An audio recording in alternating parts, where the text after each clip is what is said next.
বাংলাদেশের সাবেক German coach auto ফিস্টার মোমেন মুন্নার প্রশংসা করতে গিয়ে বলেছিলেন সে ভুল করে বাংলাদেশে জন্মগ্রহণ করেছে। ফিস্টার ঘানাকে বিশ্ব যুব কাপের শিরোপা এনে দিয়েছিলেন। আফ্রিকার দারিদ্র পীড়িত দেশ টগোকে বিশ্বকাপ ফুটবলের চূড়ান্ত পর্বে নিয়ে গিয়েছিলেন। ফিস্টারের প্রিয় সেই মোমেন মুন্না পরলোকে চলে গেছেন আজ ১৯ বছর হল।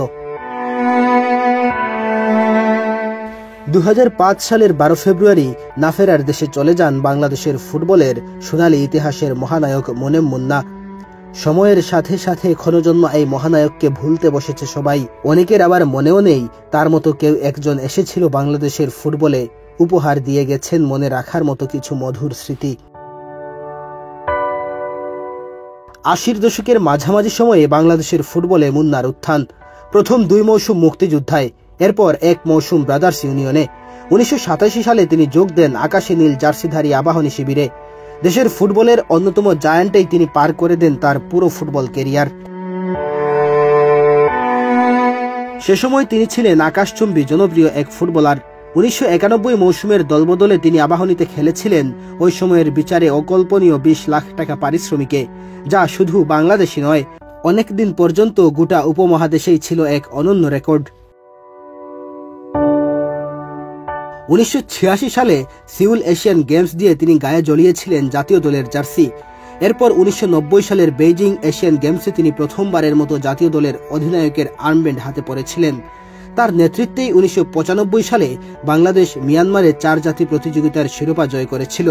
ওই শিরোপা ছিল আন্তর্জাতিক অঙ্গনে বাংলাদেশের প্রথম কোনো শিরোপা। ফ্রি-কিক থেকে গোল করার অসামান্য ক্ষমতার অধিকারী মুন্না ছিলেন জাতীয় দলের পরম নির্ভরতার প্রতীক। ক্রিকেট এদেশে জনপ্রিয়তার শীর্ষে ওঠার আগ পর্যন্ত কর্পোরেট বাণিজ্যে সবচেয়ে দামি নাম ছিল মোমেন মুন্না। ১৯৯৬ সালে মুন্নাকে ব্র্যান্ড অ্যাম্বাসেডর বানিয়েছিল বিশ্ববিখ্যাত প্রসাধনী প্রস্তুতকারী প্রতিষ্ঠান ইউনিলিভার। ১৯৯৯ সালের রমজানে হঠাৎ করে অসুস্থ হয়ে চিকিৎসার জন্য সিঙ্গাপুর যান মোমেন মুন্না। সেখানেই তার কিডনিতে সমস্যা ধরা পড়ে। পরের বছর মার্চে বেঙ্গালুরুতে বোন শামসুন নাহার আইভির কিডনি তার দেহে প্রতিস্থাপন করা হয়। ২০০৫ সালের ২৬ জানুয়ারি গুরুতর অসুস্থ হয়ে হাসপাতালে ভর্তি হয়েছিলেন তিনি, কিন্তু সেখান থেকে আর বাড়ি ফেরা হয়নি এই কিংবদন্তির।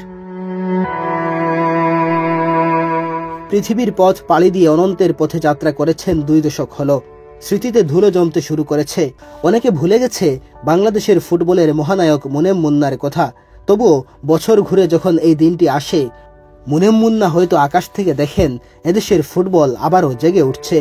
দূর দেশে বসে সাবেক কোচ অটো ফিস্টার মনে মনে বলেন, হি ওয়াজ মিস্টেকেনলি বর্ন ইন বাংলাদেশ। মেহেদী হাসান তালহা, বাংলাদেশ প্রতিদিন।